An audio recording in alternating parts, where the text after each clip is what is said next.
Pemerintah mendorong pembangunan pembangkit listrik tenaga sampah atau PLTSA di berbagai daerah sebagai bagian dari strategi pengelolaan sampah modern. Program ini menggunakan teknologi insinerasi ramah lingkungan yang telah terbukti efektif di sejumlah negara maju, termasuk Jepang, Singapura, Denmark, Korea Selatan, Swedia, dan Tiongkok. Teknologi ini tidak hanya mampu menghasilkan energi listrik, tetapi juga mengurangi volume sampah hingga 70 hingga 90%. Residu yang dihasilkan, seperti bottom ash, dimanfaatkan untuk campuran beton dan paving, sementara fly ash diolah lebih lanjut di fasilitas pengelolaan limbah.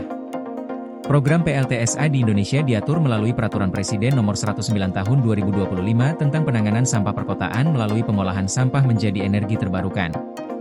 Kebijakan ini menjadi payung hukum bagi pelaksanaan proyek Waste to Energy berbasis teknologi ramah lingkungan, yang diharapkan dapat menjadi solusi jangka panjang dalam mengatasi masalah sampah di tanah air. Teknologi insinerasi modern yang digunakan memastikan sampah diolah secara aman bagi lingkungan dan dapat menghasilkan energi listrik secara berkelanjutan. Percepatan realisasi program Waste to Energy memerlukan koordinasi lintas sektor yang solid. Saat ini, kolaborasi antara Kementerian Lingkungan Hidup, Kementerian ESDM, Kementerian Dalam Negeri, Bappenas, Kementerian PUPR, Kementerian Keuangan, Kemenko Pangan, Kemenko Infrastruktur, Kemenko Perekonomian, dan BPI Danantara telah berjalan secara intensif. Semua pihak dilibatkan sejak tahap awal, karena kebijakan ini menyentuh banyak aspek mulai dari hukum, kesiapan pemerintah daerah, teknologi, hingga pembiayaan.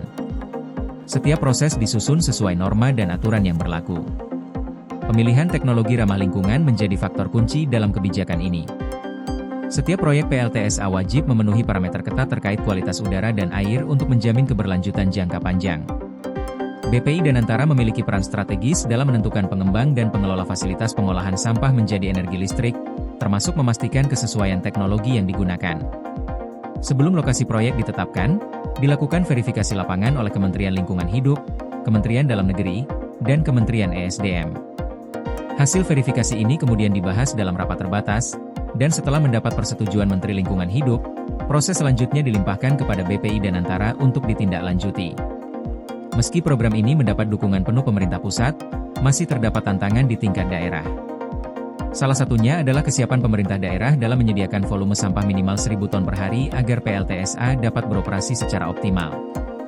Pemerintah daerah juga perlu menyiapkan alokasi anggaran memadai untuk operasional pengumpulan dan pengangkutan sampah.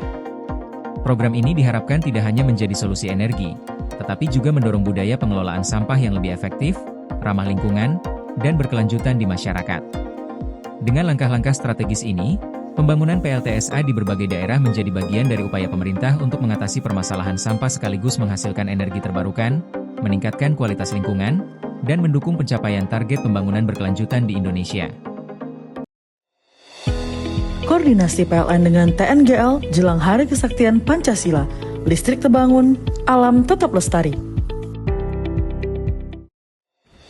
Panen perdana garam Aceh. PLN hadirkan energi untuk UMKM di momen menyambut Hari Kesaktian Pancasila.